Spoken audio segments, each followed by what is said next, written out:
Olá, ouvintes do Chama Clínica, meu nome é Carol Messeder. Olá pessoal, meu nome é Fabrício Dias. Ei gente, eu sou a Gabi. E nós estamos aqui hoje para falar de um assunto que é fascinante, transformador na medicina, que é a inteligência artificial. Mais que uma tendência, a IA já é uma realidade no nosso dia a dia. Então a gente está aqui com o Gustavo, muito prazer. Prazer. E com o Rafael, que vai complementar essa conversa aqui gostosa e trazer algumas informações que serão úteis para os nossos ouvintes. Eu tô animada, que vou aprender muito aqui hoje. Um tema legal, interessante. Bem-vindo, Rafael. E que tá incluído aí, né, em todas as áreas, pro estudante, pro médico, pro recém-formado. E foi legal essa organização aqui, que tem um médico já, né, e um estudante de medicina, pra gente complementar aqui a conversa. Estou aqui como estudante de medicina, né, eu sou do 6º período lá das ciências médicas e tô tendo a oportunidade de fazer o estágio no NUVI com o Gustavo. Então, para mim é muito legal ter a oportunidade de estar presenciando aí o que é essa vanguarda, né, da IA na medicina, na prática, né? Nossa, tá sendo sensacional poder presenciar isso, muito legal. E o Nuvi é um parceirão nosso aqui do Chama Clínica, é um aplicativo que vem revolucionar mesmo a nossa forma de fazer medicina. A gente já falou um pouquinho sobre a utilização, a gente mostra sempre porque está na nossa realidade, no nosso dia a dia.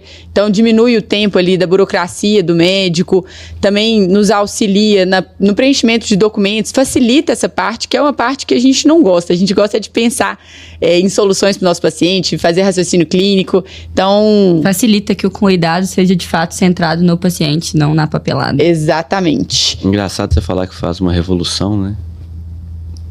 É verdade. Será que na verdade ele está fazendo a gente voltar ou fazer uma medicina como deve ser feita, né? É verdade. Voltar às origens. Que a gente fala que porque na hora que vem sempre o hater, né, Gustavo, que você fala. Quando fala que é revolução, o cara quer mudar a medicina. Não, já tá ótimo. Inventa a roda quando na verdade a gente está fazendo o que tinha que ser feito, né? Exatamente. Então, verdade. só que ele te dá uma ferramenta que é muita tecnologia para isso, né? É verdade. E agora o objetivo é a gente comentar sobre outras aplicabilidades, né? Isso, e inteligências artificiais, assim, o que a gente tem na prática, o que a gente já tem no mercado, né? E como utilizar isso da melhor maneira possível, que a gente comentou também. O médico, ele não vai ser substituído pela inteligência artificial, mas um médico que usa a inteligência artificial vai substituir aquele que não usa. Então, vamos fazer o melhor uso dessas ferramentas que estão disponíveis pra gente. Eu ano passado, no Congresso Brasileiro de Medicina de Família, eu me inscrevi em todas as atividades que falavam sobre tecnologia e IA e fui assistir. E uma especificamente falava de ChatGPT, e aí eu fiquei ouvindo, né? Foi uma apresentação até um pouco básica, assim, e tal. E aí, na hora que abriu para as perguntas, tinha muito aluno e muito médico recém-formado, né? E eu fiquei de olho e falei, cara, como é que essa galera tá? Qual é o nível de conhecimento e de adoção que eles estão? Tô falando de um ano atrás. E eu fiquei chocado de ver que os alunos ali todos já sabiam o que era ChatGPT e já estavam usando na prática. Eles perguntaram para, e aí, estão usando? Aí todo mundo, eu uso. Como é que você usa? Aí um levantou a mão, não, eu uso, por exemplo, eu estou atendendo um paciente que eu tenho que falar para ele orientações sobre rinite alérgica, controle ambiental na rinite alérgica. Eu não vou ficar escrevendo aquilo, eu vou lá no ChatGPT, busco, dou uma filtrada, olho, tá ok, copio e colo, imprimo para o paciente e deixo ele ler. Então, eu levei esse susto de ver que o negócio é uma adoção muito rápida, né? Então, eu até levaria a pergunta para o Rafa para ele ver o que ele está na faculdade. O que você está usando no dia a dia? O que você tem visto no... Olha só, falar de IA... Seus professores estão vendo, tá?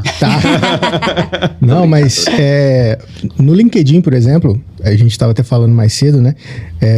Tem algumas pessoas que eu sigo aqui, o cara fez uma lista gigante, ele colocou as 80 melhores ferramentas de IA, 80. O ChatGPT foi o quê? Final de 2002, né? Não, 2022. Ai, que susto, eu tava assim, gente. Final de 2022. Primeiro mês ali com mais de 100 milhões, né, de usuários, um negócio absurdo.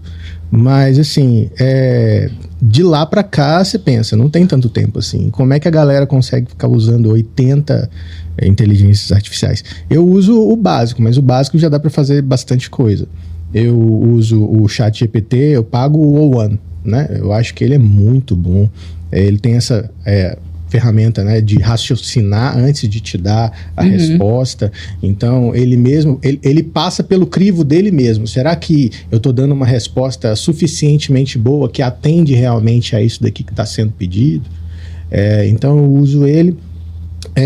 Uso algumas outras ferramentas para poder fazer apresentações de slide. Mas... Isso é muito legal, né? Tirou uma parte que quem gosta odiou, porque eu adoro fazer slide. Adorava ficar com essa parte do trabalho, montar o slide. Agora todo mundo quer, né? Porque faz em 2 minutos. Agora isso todo mundo Tem um faz pezinho no ali, design rapidão. ali, né? Adoro. Não, mas eu acho que não tirou 100% a criatividade. Por exemplo, eu sei que você, né, Gabi, você usa bastante ferramentas de edição. Sim. De vídeo. Olha o tanto que a inteligência Nossa, artificial... demais. Isso é muito legal. Otimizou, né, o tempo. E aí a gente volta naquela questão de que a inteligência artificial bem usada, ela te devolve tempo para você gastar naquilo que é mais importante. O que o vídeo faz? O vídeo é para poder te fazer comunicar melhor com o seu público-alvo. Não é? O vídeo, só pra quem não sabe, é uma inteligência artificial que faz cortes, né? Então você manda um vídeo do YouTube de 1 hora e ele pega os cortes que mais vão viralizar pra você, automático. Então, olha só, você tá criando conexão, né? Então, tudo isso daí é para você criar melhores conexões. Obviamente que o profissional que ele só quer fazer um conteúdo meia boca, ele vai fazer um conteúdo meia boca independentemente da IA. O que vai fazer com que você tenha um output bom é um input bom. Então, se o seu vídeo é legal, se a qualidade do seu conteúdo é boa. E até do seu comando, né, Rafa? Assim, se você não dá um comando bom, a inteligência artificial vai te entregar uma resposta ali mediana. Então, quanto melhor o comando, até aí a inteligência humana, ela potencializa o uso da ferramenta, né? Você tem que gastar um tempinho pedindo exatamente o que você quer. Por exemplo, eu uso muito o ChatGPT, eu também estou na faculdade, eu uso muito o ChatGPT para estudar. E eu uso... Por exemplo, eu presto atenção na aula, anoto minhas coisas, ou então estudo por fora, anoto as minhas coisas, faço as minhas anotações eu mesma, na mão, no caso no iPad. Como os incas e os maias. Às vezes digitando. E eu mando pra ele e falo... Use apenas isso aqui e faça flashcards baseados no que eu grifei de mais importante. Me poupa um tempo, que é o tempo chato de ficar escrevendo e perdendo tempo de usar o flashcard e realmente usando o flashcard. Porque eu Ctrl+C, Ctrl+V, coloco lá no meu Anki, que é um aplicativo de flashcard, e eu uso, de fato, o tempo que eu gastaria fazendo flashcard... Treinando. Eu tô de fato treinando, tô de fato estudando. Acho até legal dar um passo atrás aqui e falar um pouquinho sobre conceitos, né? Que a gente fala de inteligência artificial, que é um conceito bem mais amplo quando a gente está falando, na verdade, dos modelos de linguagem, de IA generativa. Então, a inteligência artificial não é um negócio novo. Esse termo foi cunhado em 1953. Então, já existe uma série de... O que é inteligência artificial? É você atribuir a funções computacionais atividades que geralmente são desempenhadas por humanos. Raciocínio, lógica, planejamento, conclusões.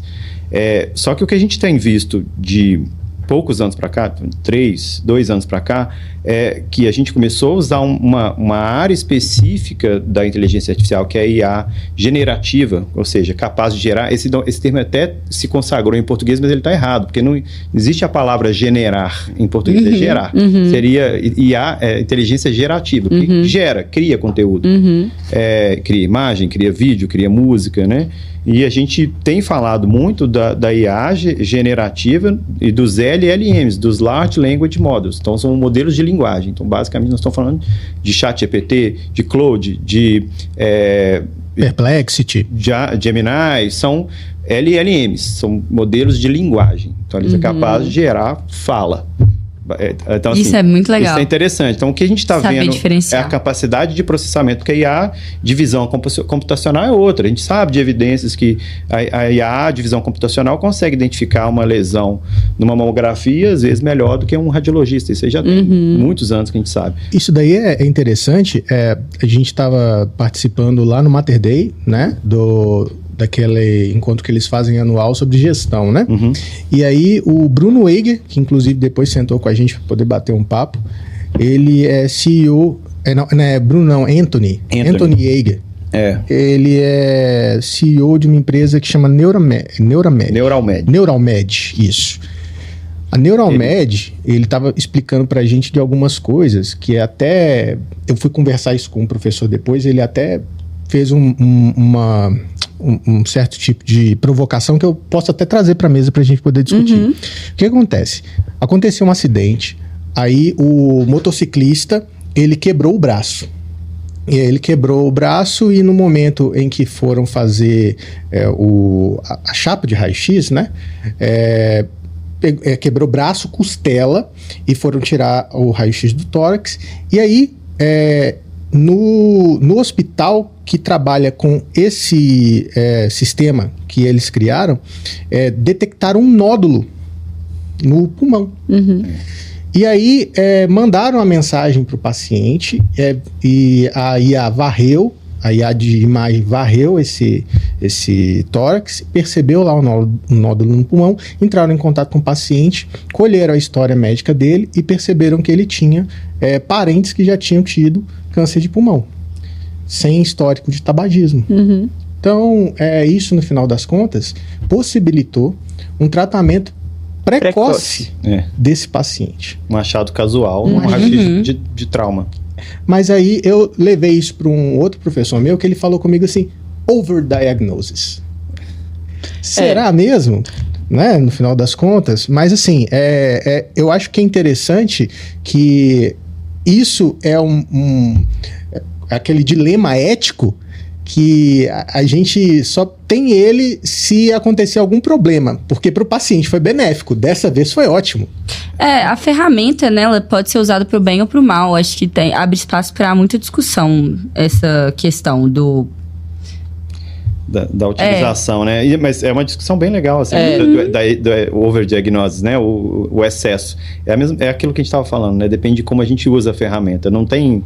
A IA também não pode ser vendida enquanto um santo grau da medicina. A gente tem que ter crítica e essa aplicabilidade, até pelo custo e impacto ambiental.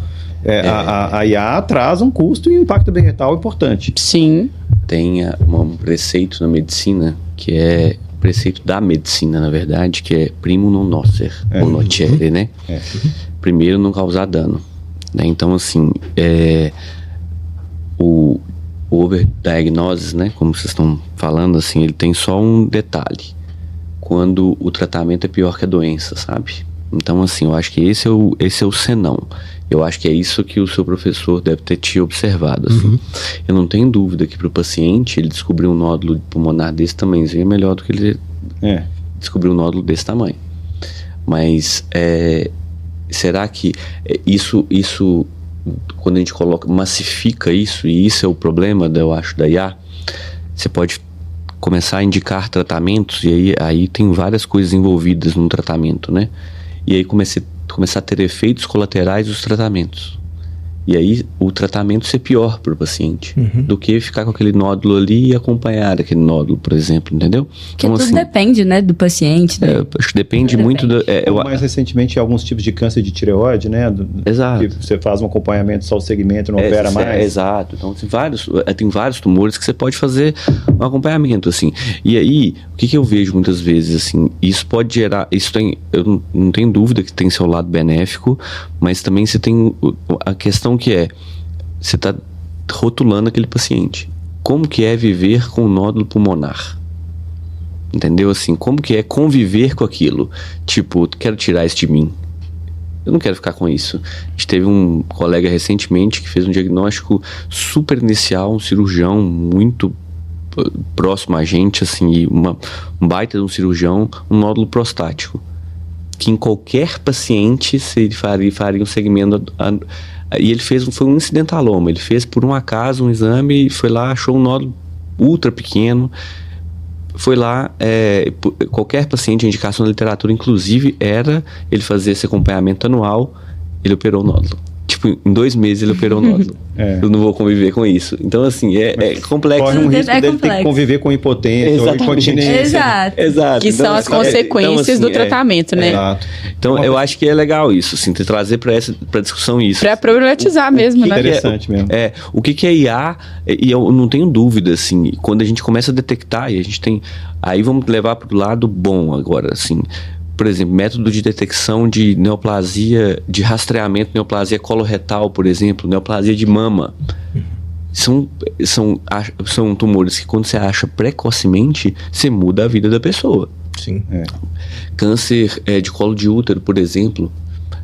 Então, assim, essa interpretação da mamografia eu acho fantástica, assim, a capacidade da IA, que a IA tem de detectar nódulo mamário maior do que... E de classificar aquele nódulo mamário maior que o homem, assim, do radiologista. É fantástico. Ela enxerga isso. pixel, não dá pra comparar com a Não dá pra visão humana. competir, Exato, é injusto. fantástico isso.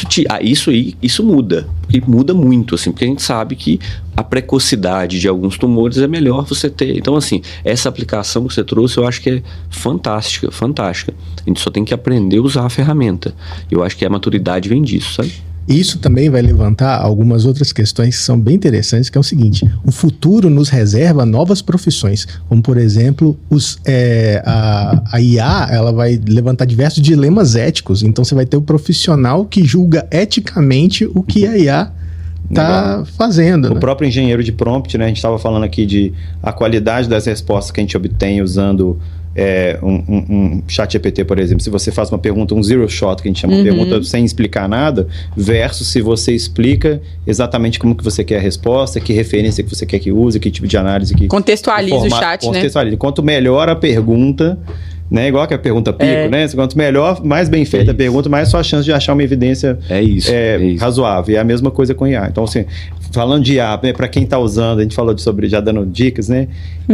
Quem hoje usa o chat GPT no dia a dia, tem que fazer um curso básico de engenharia de prompt ali, assistir um videozinho de como que você passa as instruções para você ter um resultado confiável. Sim. Questão das alucinações, né, Gustavo? Exatamente. Que a IA, ela tem isso daí. Se você dá o zero shot para ela ali, sem falar para ela que você só quer, por exemplo, as informações que estão contidas naquele PDF, né, como a Gabi faz lá com os resumos, né? Ela estava explicando que tem lá o resumo, ela tem um material e aí ela quer informação exatamente daquele material sem que a IA gere qualquer coisa. Né, da rede. Então, e com isso, com informações médicas, mais ainda. E isso entra também aquela questão de que a IA hoje... Alucinação é quando ele inventa a informação. Quando ela inventa informação. Ou usa, inventa informação, ou usa outra fonte, por exemplo, só o PDF do Consenso Brasileiro de Hipertensão. E aí você quer fazer uma pergunta, qual que é o tratamento de primeira escolha para um paciente assim assado? Ele traz uma resposta, olha, eu olhei aqui, mas eu olhei também no post do doutor fulaninho, e juntou as duas informações e colocou, não, eu quero que você olhe nesse material. Traz esse formato de resposta. Então isso é importante. E os milhões de dados que a gente tem? Por exemplo, agora a gente tem o Open Evidence, maravilhoso. Para quem não usa, a gente já deu essa dica lá nos nossos perfis. É um aplicativo muito bom para a prática. Mais focado, né? Literatura mesmo. Isso, lembra um pouco o Access. O Access. O Access. Um pouco up-to-date também, porque é um chat GPT com fontes. É uma mistura de chat GPT com up-to-date, se juntar as duas coisas meio que isso, né? E o Perplexity também faz a mesma coisa, também que é mas que não é focado em medicina, né? Ele é genérico. Né? Ele é mais genérico. Mas ele te dá evidência. Ele te dá informação. Evidência. Só que é aquela coisa assim... Ele te dá a fonte. Dá a fonte. Mas não... Mas e a qualidade da evidência? Entendi. A qualidade da evidência pessoal, vocês não... Foi como a Gabi e a Carol falaram aqui antes. Vocês tinham que ter visto a conversa que estava tendo antes. É o olho. Gente, eu já pedi pra eles uma vez colocar pra gravar sem a gente ver. Eu acho que o episódio ia ficar só nesse papo. Porque antes a gente estava conversando sobre isso, discutindo, e essa é uma questão. Às vezes, um artigo, só porque aquela conduta tem um artigo que respalde, você não sabe se de fato é indicado. Você tem que ter a qualidade daquela evidência. Exato. Exato. E que é o difícil. Os integrativos amam. Piram. Tem 999 artigos. Você vai ver métodos N, 5. Você faz um update, você filtra. Não, eu quero só meta-análise. Aí filtra pra um terço. É isso. E aí, nesse sentido, eu vejo a inteligência artificial jogando um jogo maravilhoso que vai facilitar muito a vida da gente. Que uma vez que você tem um algoritmo de análise de risco de viés bem estabelecido, né? Ela pode fazer o filtro das evidências. Isso aí vai ser fatalmente muito bom. fará. Isso não tá longe da gente. Não tá tão longe, né? Agora, a opinião de vocês, assim, nesse cenário de avanço da tecnologia, o que não muda do papel do médico? Eu acho que a gente... Às vezes eu brinco que nós médicos vamos virar uma espécie de guru ou pajé, assim, que a gente vai entrar para essa parte do relacionamento, da conversa, do humano. Porque a informação, gente, a informação já está lá, ó, desde o Dr. Google. Né? Nosso status de oniscientes já se perdeu com o Google, agora com o ChatGPT já era. Então a informação está para quem quiser. Eu acho que a gente pode ajudar as pessoas a tomar melhores decisões. Ajudar a informar, a traduzir aquela informação. A gente estava falando também do conhecimento. Então a gente tem condição de pegar aquele artigo. Eu achei esse artigo. Meu amigo, esse artigo é ruim demais. Olha aqui. O paciente não tem, às vezes, condição de olhar isso. Então a gente pode orientar e o relacionamento, porque toda pessoa doente, ela precisa de um cuidado. Ela vem buscando um apoio.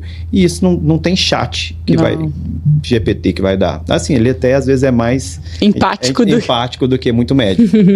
É verdade. Mas aí... Mas o toque, o olho no olho, tem coisas que são insubstituíveis. Sim. As coisas que são analógicas, né? Elas nunca vão perder espaço. A gente tinha, por exemplo... O Gustavo gosta muito de vinil, né, Gustavo? Eu vejo diversas vezes lá você postando lá vinil e tudo mais. Olha só, do final dos anos 80 para agora, o quanto a gente evoluiu nesse negócio. Veio CD, aí depois veio MD, depois veio DVD, depois veio Blu-ray... Mas o vinil tá lá, e por mais que a gente tenha um monte de tecnologia e tudo mais, você ainda vai ter espaço para essa coisa. Aí lá no vinil ele não é mais igual era antigamente. A agulha dele agora é mais ultrassensível, o sistema de som ele é melhor para poder gerar um conforto maior para quem está ouvindo. Tecnologia é a mesma coisa. E o médico não vai deixar de fazer medicina, ele precisa de se respaldar no conhecimento. Acho que o médico que ele fica só por conta de ser um leitor de ChatGPT, um leitor do... Aí ele vai ser substituído. Ele vai ser substituído. Formação rasa, né? É uma coisa que a gente tem visto aí na qualidade da formação do médico. Uma formação superficial. O cara ele vai conseguir manejar, por exemplo, uma sepsia, ele vai conseguir manejar... se ele não tiver o conhecimento ali na hora, se ele não tiver prática, né? Porque até para reconhecer, né, o paciente. Não vai ser um robô que vai entubar o sujeito. Se ele não souber fazer, se ele não souber manejar, ele... E aí são as soft skills, né, que nunca serão perdidas. Boa. Habilidade de comunicação, de gestão, isso aí não tem jeito, é o básico que às vezes é esquecido, né? Eu gosto de pensar a tecnologia de um modo geral como não algo que vem entrar no lugar de outra coisa, mas que você vai vestir. Gosto muito da analogia do exoesqueleto, né? Você veste aquela tecnologia, ele ganha superpoderes e vai fazer mais do que você faria se você não tivesse. Boa, mas essencialmente gostei. Quem está tomando as iniciativas, as ações, as decisões é você. Sim. E você tinha comentado, Gustavo, antes no nosso papo pré-podcast, da regulamentação que saiu agora, recente. Conta pra gente um pouquinho sobre isso. Essa é um projeto de lei que foi aprovado em dezembro pelo Senado, que regulamenta o uso de IA no Brasil em diversos setores, inclusive na saúde. Eu não tive oportunidade de ler no detalhe ainda, mas eu dei uma analisada, inclusive, com o apoio do ChatGPT, para ver qual é o impacto, né, para nós que somos desenvolvedores e tal. Então, assim, um ponto de atenção é que a saúde foi vista como um cenário de alto risco. Então, porque oferece risco à vida humana, então tem uma regulamentação mais pesada em termos de controle, de transparência e tudo mais, principalmente se você aborda a questão da apoio à decisão clínica. Então, se você está usando, por exemplo, em algumas situações, só para transcrever um áudio e virar um texto, o risco é menor. Sim. Do que ele está recomendando um tratamento que eu vou prescrever para o paciente. Porque aí o conflito ético é gigante, né? Porque o médico vai falar baseado nisso, mas peraí, quem que... Se ele apertou ok sem ler ali, aí. Foi no embalo, como a gente faz com muitas coisas, né? Verdade. Quando a gente entra nessa questão de regulamentação, né? A gente está entrando numa seara que é a da privacidade.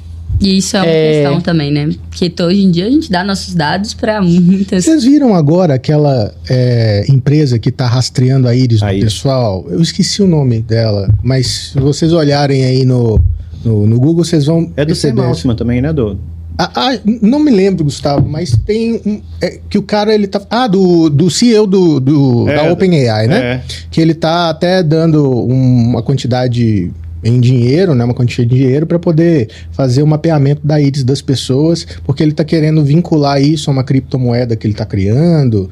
Porque, assim, sistemas biológicos, eles são únicos, né? Então, dá para você pegar isso e transformar em algum tipo de chave, de identificador único que identifica a pessoa como sendo ela. Justamente. É um projeto do Sam Altman, que é o CEO da OpenAI. Pois é. Mas, então... Entra num dilema aí, né? Entra num dilema. Até que ponto você permitiu isso, até que ponto você pode acessar esse dado. E aí papo para mais outro podcast. Quer ver uma outra área que é incrivelmente potencial, mas que é muito arriscada, os gêmeos digitais. Né? A questão de você fazer... A cara colou na cadeira aí. Mas assim, imagina, hoje você pode, baixando um aplicativo aí, gravar um vídeo seu e reproduzir com um discurso, inventar uma coisa que você não falou. Fica bastante, né? Assim, facilmente. Estou falando de ficção científica, não baixa aqui usando agora. Já tem até influenciadores que estão usando isso agora, já criaram a versão deles em 1 ou 2 anos vai ser indistinguível. Hoje a gente ainda vê que a boca é meio esquisita e tal, mas daqui a 1 ou 2 anos é indistinguível. Então, assim, imagina, eu vou poder criar um gêmeo digital meu e espetar um OpenAI para atender uma telemedicina para mim hoje que eu treinei. De avatar, às vezes vai ser melhor que eu. Para, você destravou o medo aqui. Gustavo, o que é isso? Destravou o medo, você nem sabia que você tinha. Peraí que eu vou precisar pensar agora. Dá uma pausa no podcast. O que é mais assustador é a velocidade com que isso está sendo feito, assim. Eu acho que você falou de tecnologias aí que simplesmente existiram e não existiram. Blu-ray, por exemplo. Você viu o Blu-ray, Gabi? Não. Então, assim, é isso, entendeu? Mas foi muito rápido. Assim, ó, ela chegou e sumiu. É por causa do streaming, então, né? Assim, o streaming veio e matou. Cobriu. Streaming veio. Então, assim, quando você fala disso, Gustavo, assim, eu acho que a velocidade tá tão grande de modificação, de transição disso tudo, que daqui a pouco isso é realidade mesmo, assim. Isso e aí a gente vai ter que aprender a conviver com isso. Eu estava pensando outro dia se não é um bom negócio eu pensar, porque daqui a 1 ou 2 anos talvez vai estar vendendo o robô da Tesla aí por $30 mil. A gente vai achar gente que vai ter um em casa daqui a pouquinho. Será que fazer uma escola de treinamento de robô da Tesla para ele ser cuidador de idoso? Mas, ó, treinar, dar o remédio, carregar pra tomar banho, você tá entendendo? Tipo assim... Porque ele não vai vir com isso por default de fábrica. Será que a gente vai ter que instalar um plugin pra ele virar... Não tem limites, né? Pra onde há capacidade. Hoje, gostou da ideia? Vamos sair de trabalhar. Simples, né? Quem vai cuidar dos nossos pais, né? Assim, a gente vai ser cuidado por quem, né? Falando então, assim, sobre esse negócio de cuidado, dá um exemplo aqui interessante, que é o seguinte. Lá nas ciências médicas, a gente tem a oportunidade de fazer o PFC, né? E o PSC, que são disciplinas de extensão, em que a gente vai para o campo para poder interagir com a comunidade. Interagir com a comunidade. Em um desses, eu tive a oportunidade de ir para uma casa de pacientes psiquiátricos. Então, era uma moradia assistida para pacientes psiquiátricos. E uma das ações que a gente fez com o ChatGPT. Porque, assim, a gente queria que os pacientes, pacientes não, né? São moradores, então eles estão lá e aí, para poder lidar com eles, às vezes é meio difícil. Como eles são moradores, eles não são pacientes nesse contexto, eles têm autonomia, né? Então, eles podem participar das atividades, podem não participar, mas aí eles têm o horário deles de tomar um remédio. Muitos deles têm esquizofrenia. E aí, a gente fez uma abordagem interessante com esses pacientes. A gente mostrou que pelo ChatGPT você consegue gerar imagem com a voz. Então, a gente chegou para eles e mostrou. Quer participar aqui, fazer um desenho? Deixa eu te mostrar um desenho. Aí eu primeiro mostrei como é que era. Se eu falasse assim, eu quero uma árvore azul, aí o ChatGPT ia fazer uma árvore azul. E o pessoal começou a ficar assim, abismado com aquilo. Então, aí depois eu gravei até um vídeo com um desses pacientes que ele falou assim, não, então faz mesmo? Então eu quero um Peugeot 206 azul da cor da bandeira da Argentina. E na hora que mostrou lá o negócio que ele pediu para poder fazer, ele ficou se sentindo assim, participante do processo de criação da arte. Né? E aí depois todo mundo, aí veio pessoal da residência toda para poder fazer. Interessante. Já está integrando, Já né? tá A integração. Terapia com IA generativa. Com IA generativa. E aí, dentro das casas cuidadoras de casas de cuidado para idosos, né? O ChatGPT interagindo com os cuidadores, contando histórias. Não, eu acho que a utilização da ferramenta é sem limites mesmo, assim. Nós vamos ter que ir descobrindo a melhor forma de usar, porque tem muitas aplicações benéficas para todo mundo, para paciente, para médico, para o estudante de medicina. É a forma com que a gente vai usar, né? O tempo vai dizer, né? O que foi bom e o que foi ruim. E é válido, assim, até para quem tem um receio ainda, pesquise a ferramenta, que tem muita ferramenta que dá para ajudar e que não vai te fazer estudar menos ou ser menos eficiente. Ela vai te ajudar no que dá para ser ajudado. Estude, né? Estude. Estude, né? Eu acho que tem que ir para ter senso crítico. Falou muito disso, né, Gustavo? Assim, de senso crítico, a gente precisa ter para usar qualquer ferramenta, qualquer dispositivo, saber que ele pode ser usado para o bem ou para o mal, ou ele pode me ajudar ou me prejudicar. Isso. Exato. Você pode trazer, por exemplo, você pega um PDF de um material que você tem que estudar. Eu vou subir ele no ChatGPT aqui e falar, faz o resumo para mim. Aí você estuda o resumo. Depois faz 5 questões para mim que eu quero testar se eu aprendi. Aí ele vai trazer 5. É isso. Então, assim, você está usando como uma ferramenta. É igual você falar hoje, não vou usar IA. É igual você falar, não vou usar a internet. É isso. Sim. É a mesma coisa. Não vou usar telefone. Pode ser Agora, uma opção, use da forma correta. Pô, Difícil, né? Pode ser uma opção, mas eu acho que você tem que arcar com os custos dessa opção. Vai ser vai ser difícil. E para encerrar, eu acho que uma mensagem assim para os estudantes de medicina, aproveitando que tem 2 aqui, como integrar a inteligência artificial sem prejudicar a formação médica. A pergunta é para os alunos, né?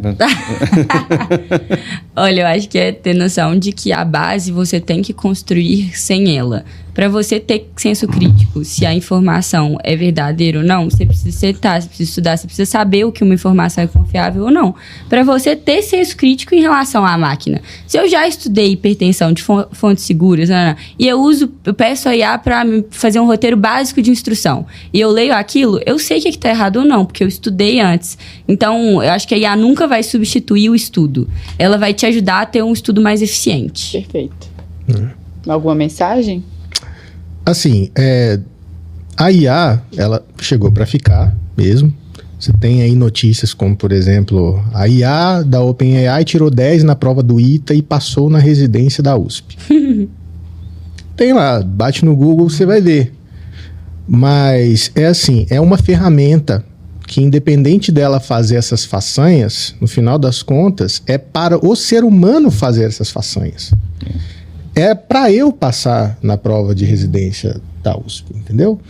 Então, eu posso usar essa ferramenta ao meu favor, porque já que ela tem as informações, eu posso me beneficiar disso para poder aprender da melhor forma possível. Mas da mesma forma que a Gabi falou, antes de depender completamente dela, eu tenho que ter senso crítico, e isso a academia ensina a gente, professores bons ensinam a gente, nada substitui o contato pessoa com pessoa. Prática, né? A parte prática, você vai aprender na mão na massa. Não adianta a gente achar que eu vou virar o super nerd da medicina se eu ficar trancado no meu quarto ligando o ChatGPT e aprendendo aqui, se eu não tiver contato com meus colegas. Medicina você não faz EAD. Não tem ninguém que ensina não existe, mais medicina que paciente. Não existe medicina EAD, você vai para a beira de leito, a medicina cresceu na beira de leito e vai continuar na beira de leito até eu acho que a gente não vai deixar de adoecer, né? Então, assim. Eu acho legal você estar falando, assim, eu lembrei em 2022, teve um concurso de arte que a obra de arte que ganhou causou um reboliço, porque ela foi feita no Midjourney por um artista, Jason Allen, estava olhando aqui. Depois, quem quiser olhar, Teatro da Ópera Espacial é o nome da obra. um quadro lindo, assim. Mas aí teve um rebuliço. Pô, mas foi feito por IA, que não sei o quê. Dananana. E aquela briga toda, queriam desqualificar a obra. Ele falou, aí ele mostrou quantas horas ele ficou para fazer o negócio, sabe? Quantos prompts ele fez para chegar, o tanto que ele teve que aprender de domínio da ferramenta. Então, no final, é igual falar que aquela pintura não é válida porque o cara fez com pincel. Entendeu? Não foi a IA que fez, faz aí um quadro legal e eu vou inscrever no concurso. Não, ele trabalhou. O pincel que ele usou foi IA. Exato. Legal. Então, assim, eu acho Adorei essa Muito bom. reflexão. Fica aí, final. gostei. Fechamos com chave de ouro. Temos mensagens finais? Sempre temos, né? Então, estamos aí com a Nuve. Se você não conhece, tá perdendo tempo. Tá na hora de Criatura, conhecer. nossos canais de comunicação estão cada vez maiores, então o YouTube, se inscrevam, tem muito conteúdo chegando por lá.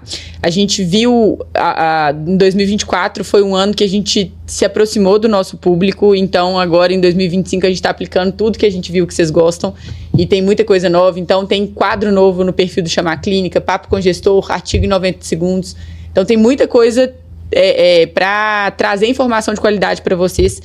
E assim como a IA, a gente precisa de feedback. E a gente filtra. A gente precisa saber o que vocês estão gostando, o que vocês querem ouvir. Então, aqui no Spotify, que é provavelmente onde vocês vão estar escutando esse podcast, esse episódio, tem uma barra de comentários, tem a nossa enquete que a gente sempre coloca. Mandem pra gente, demora pouco tempo e dá um significado importante pro que a gente faz. Agradecer os nossos convidados, Gustavo, Rafael, com certeza a gente Foi um aprendeu. prazer. Obrigado, Gustavo. Obrigado, Saí com Rafael. várias ideias, alguns medos destravados, mas com certeza um papo que valeu a pena. Não, a gente ficaria conversando aqui sobre IA. Eu acabei de descobrir isso, que eu ficaria conversando sobre IA aqui horas e horas. Entendeu? É Muito sempre bom. A gente Muito fica bom aqui de mesmo. olho no relógio, tendo que acabar o podcast forçado, assim que é bom. Mas foi bem Muito legal. bom. bem. Muito Mensagem bom. final, Fafá? A gente falou muito de história, né? E isso começou, a fala de hoje, Gustavo, falando que a medicina quase que uma arte de colher histórias, né? Eu acho que talvez a IA, ela é uma ferramenta que vai nos ajudar, eu vou bater nessa tecla, a colher melhor as histórias. Então, não há maior agonia do que ter uma história não contada dentro da gente, que a gente consiga arrancar essas histórias dos nossos pacientes, né? Modo de dizer arrancar, mas tirar essas histórias de dentro dos nossos pacientes, e eu acho que a IA vai nos ajudar nisso. Que legal. É isso. Beijo pra vocês. Até a Beijo, próxima. pessoal. Tchau. Valeu.